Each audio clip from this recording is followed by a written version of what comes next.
In this video, I'd like to walk through an example of modeling some simple conveyor and how we can use it for quoting. So I'm going to go ahead and I'm going to start off by searching for the project number.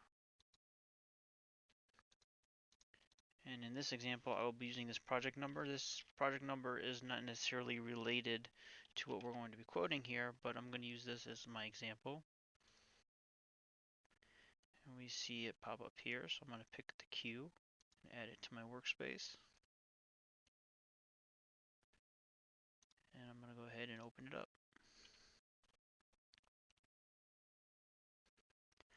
Now in this project, we're going to go ahead and quote the customer's request of replacing a 9265 straight section, a 180-degree curve, and another small section of 9265. So here's our thing. We're going to go ahead and we're going to load the project data into edit mode.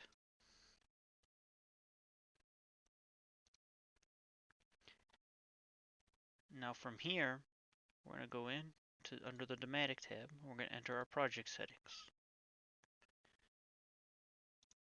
The description is just going to be, I'm going to leave it as the project number.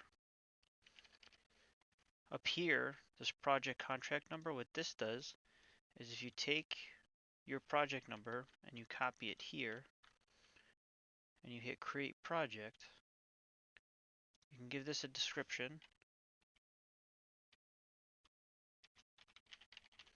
I'm going to call this example. I'm going to hit create. We're going to get a dialog box saying this project has been successfully created in EDR. What that's going to do now is if we open up Elm and we search for that project number, it's going to show up right here. So that automatically creates this project in Elm through Maestro.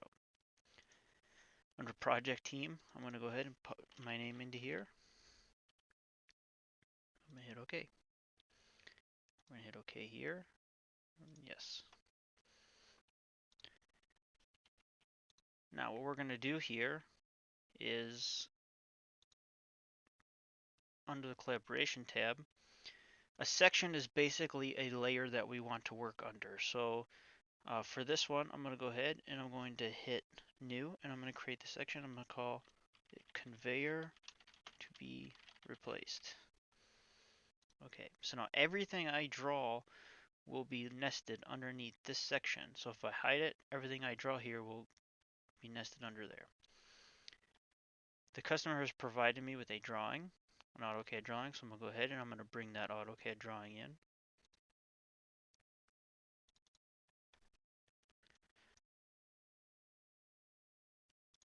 Okay, here's our AutoCAD drawing. The conveyor that we are going to be replacing is going to be this straight section, this curve, and this straight section. Now if you notice, this drawing is continued. I've already looked at it. I know this straight section here. I know the length of this one. So I'm not going to go ahead and bring the other drawing in. But I also know that it's 24-inch wide conveyor. So let's go ahead and see where we're at here. So we're at about 30 inches. So our scale needs to tighten up a little bit. So we're going to go ahead and we're going to adjust our scale. And then we're going to double check this. There we go. Now every time I start doing a drawing, I use these things called help lines. Help lines are essentially construction lines. So if you notice, they're up here. So what I'm going to do with this one is, this is a point and this is a line. I'm going to draw here so I know where my boundary is. Because I know I don't want to go any higher than this. This looks to be open area. So if we extend out a little bit, it might not be a big deal. But for now, what we're going to do is we're going to click here in the middle of the curve. And if you notice up in this box here, if I hit the tab key, I can move between those. Now I know that I only want to move left and right. I don't really want to go diagonally. So what I'm going to do here is I'm going to go ahead and I'm going to go to Y. I'm going to hit 0. And you see that the lock sign goes from blue to black. Z, I'm going to make 0. goes from blue to black. Now I can't go up and down. I can only go left and right. And then it gives me a line, a straight line, going exactly where I want it to go. We're going to go ahead and we're going to draw it this way as well. Another thing I like to do is I like to draw a help line in the middle of the conveyor,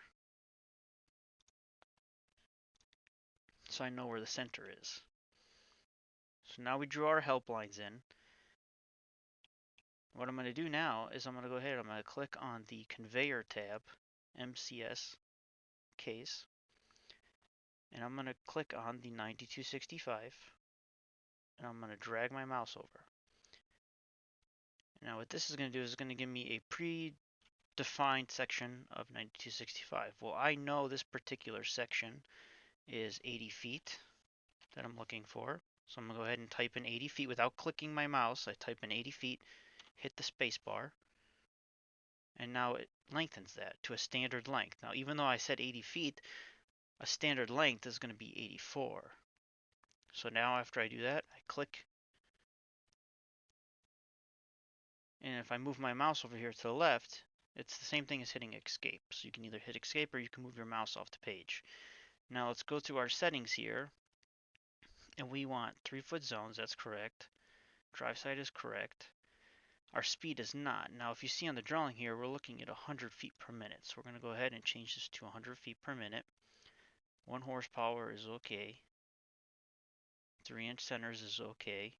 We want a dual zone, that's okay. So everything else looks okay. Elevation, this is going to be floor level, so we know that 2'6" is going to be okay for that. Now our width is 19 inches, and we know we need this to be 24 inches. So what I'm going to do is I'm going to click on the conveyor. I'm going to move my mouse over to the snap point here. Click, hold, and move to 2. So now if you notice on the upper left, it's going to 2 foot 1 inch. That's where I want it. I'm going to let it go. If you notice, it changes to 25 in the properties box. So this seems to all be correct now. So what we're going to do is we're going to go ahead and put this into position. The flow arrow is showing it going from left to right here. And we know that this needs to be rotated up this way. And we need to move this down into here. Now the reason I like to draw the center line is, what we can do is we can move our mouse up to this icon right here, which is position. Right? So we're going to click on position.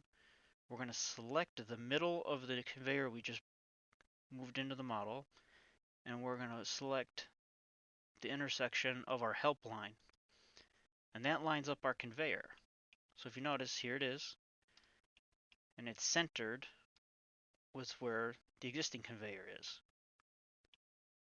Now what we're going to do is I'm going to take the same exact process here.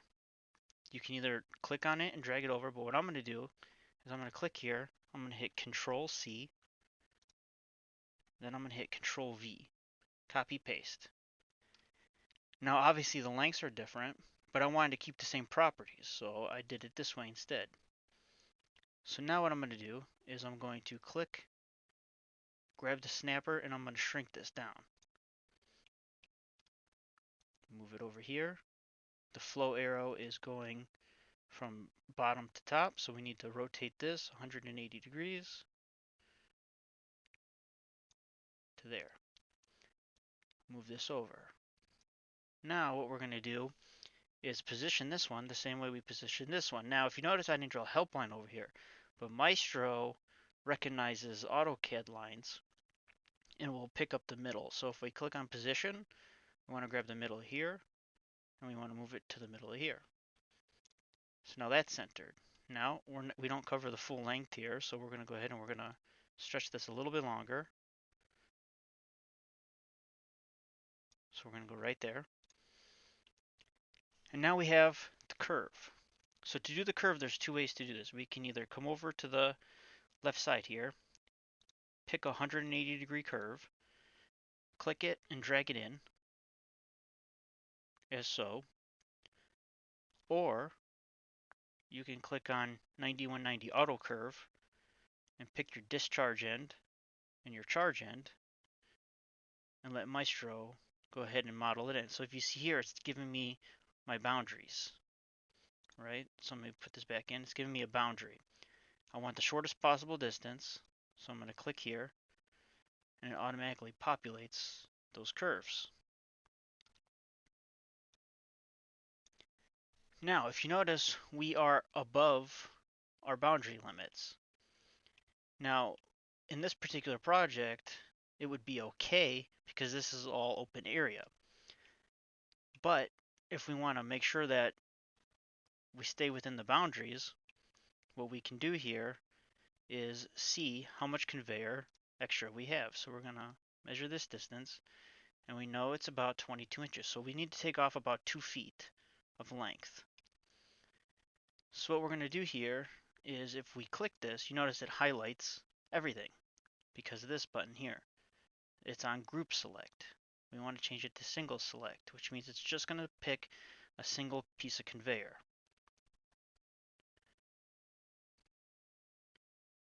And what we're going to do now is we're going to go ahead and click this, and we're going to drag this guy down. We're going to click this guy, and we're going to drag this guy down. Random lengths at the moment. We're going to go ahead and position our curve. So we're going to click on the position tab. We're going to click the middle of this guy, and we want this to be right where the other curve is. So now we have the same profile. We can go ahead, we can bring this guy up.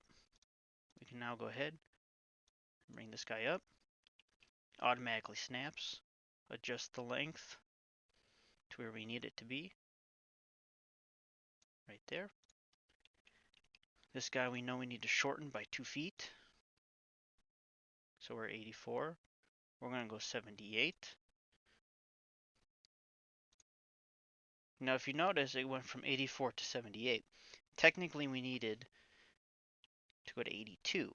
Now 82 is not a standard length for this. So what would we do now? Well, what we would do is when you click and hold, you notice it goes from 78 to 84. But if you keep clicking and holding and you type in 82 feet and hit spacebar, it's going to give you the next size of standard custom length you can do. So that was not an option, but 80 feet is. See, for this example, I'm going to go ahead and I'm going to leave it at 84, and I'll assume that we can cut into the existing conveyor to make it work. Now we're going to check our 3D settings. And there is our section of conveyor that we are going to be replacing. Now if you want to see what this looks like with supports, you can go ahead, put back on your group select, so you select all the conveyor, click on it. On your toolbar, go over to accessories, click on all,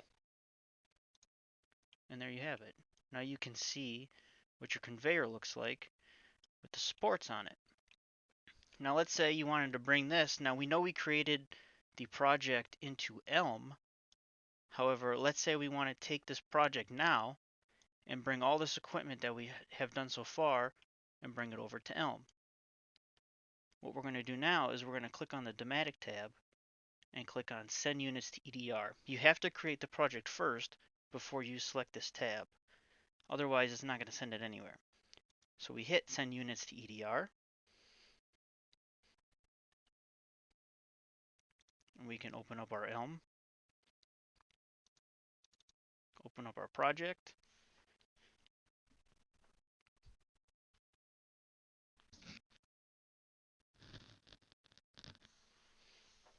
And you're going to go ahead and start seeing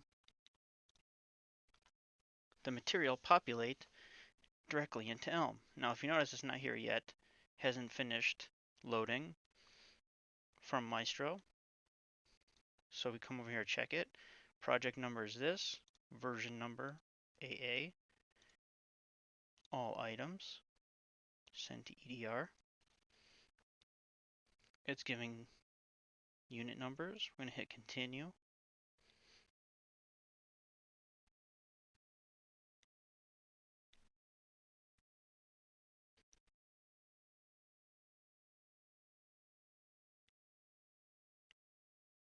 And we're going to wait for this to load.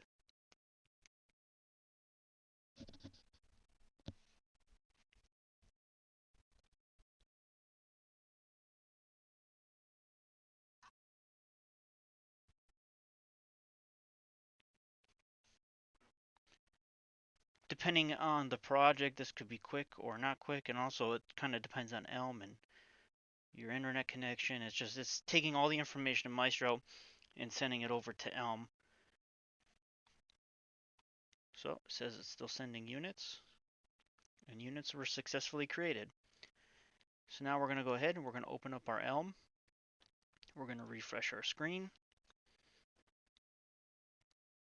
And there you have it. You see AA. So we click on AA. There's our units, and we can go ahead and do what we need to do in here. That will be all for this video. In the next video, I will take the same exact project. We will check out some of the reports, see how we can use it in our workbook, and make some drawings. Thanks for watching. Hope it helps.